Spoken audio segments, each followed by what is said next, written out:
வணக்கம். நான் உங்கள் அம்மா சமையல் மீனாட்சி. உங்கள் அனைவருக்கும் ஆங்கில புத்தாண்டு நல்வாழ்த்துக்களை முதல்ல தெரிவிச்சுக்கிறேன். நம்ம 2020 ரொம்ப கஷ்டப்பட்டு, நம்ம மட்டும் இல்லை பல நாடுகள் எல்லாமே கொரோனானால கஷ்டப்பட்டு வந்துட்டோம். அதை எல்லாத்தையும் இந்த வருஷம் மீண்டு வந்துட்டோம் அப்படின்னு சொல்லிட்டு நம்ம மனசுக்குள்ளே நம்மளே தைரியப்படுத்திப்போம். அது தவிர உங்கள் எல்லாரோட சப்போர்ட்லேயும் நம்ம சேனலுக்கு 2 அவார்டு கிடச்சிது. இது எல்லாமே உங்களோட சப்போர்ட்டு தான்.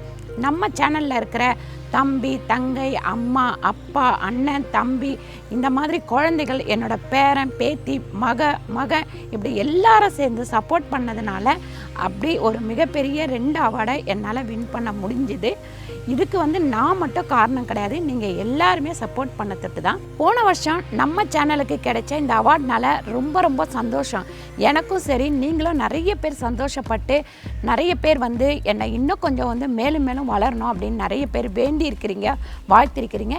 இந்த மாதிரி இந்த வருஷம் நீங்கள் எல்லாருமே சாதிக்கணும் அப்படின்னு சொல்லிட்டு நான் கடவுள்கிட்ட வேண்டிக்கிறேன். அது மட்டும் கிடையாது, இந்த வருஷம் நீங்கள் என்னெல்லாம் சாதிக்க போகிறீங்க, என்னெல்லாம் பண்ணணும் அப்படின்னு சொல்லிட்டு ஒரு திட்டம் போட்டு வச்சுக்கோங்க. இந்த வருஷம் இதெல்லாம் நடக்கணும் அப்படின்னு சொல்லிட்டு ஒவ்வொரு வருஷமும் ஒவ்வொரு கொள்கையை நீங்கள் கண்டிப்பாக எடுத்துகிட்டு வரணும். எடுத்துகிட்டு வரும்போது தான் நம்ம மேலே வளர முடியும்.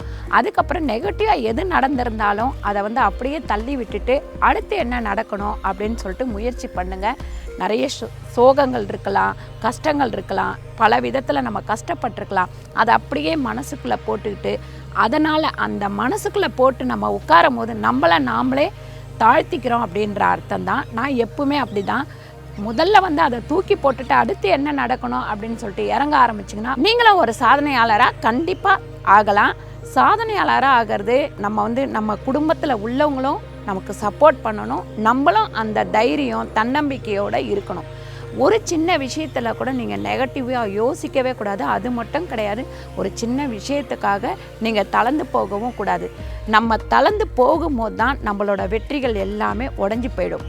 தளராமல் நீங்கள் எல்லாத்தையும் தைரியமாக பேஸ் பண்ண ஆரம்பிச்சிங்களா, கண்டிப்பாக ஒவ்வொருத்தரும் ஒவ்வொரு வீட்டில் உள்ள ஒவ்வொரு பெண்களும் சரி, ஆண்களும் சரி, பிள்ளைங்களும் சரி, படிப்பாகட்டும், வேலையாகட்டும், தொழிலாகட்டும், எல்லாத்துலேயும் கண்டிப்பாக சாதித்து காட்டலாம். இது கண்டிப்பாக உங்கள் எல்லாராலையும் முடியும். இந்த வருஷம் ரொம்ப சந்தோஷமான வருஷமாக இருக்கணும், நோய் நொடி இல்லாமல் இருக்கணும். இந்த மாதிரி எல்லாமே வேண்டிக்கிட்டு கடவுள்கிட்ட எல்லாருமே வேண்டிக்கங்க. நன்றி, வணக்கம்.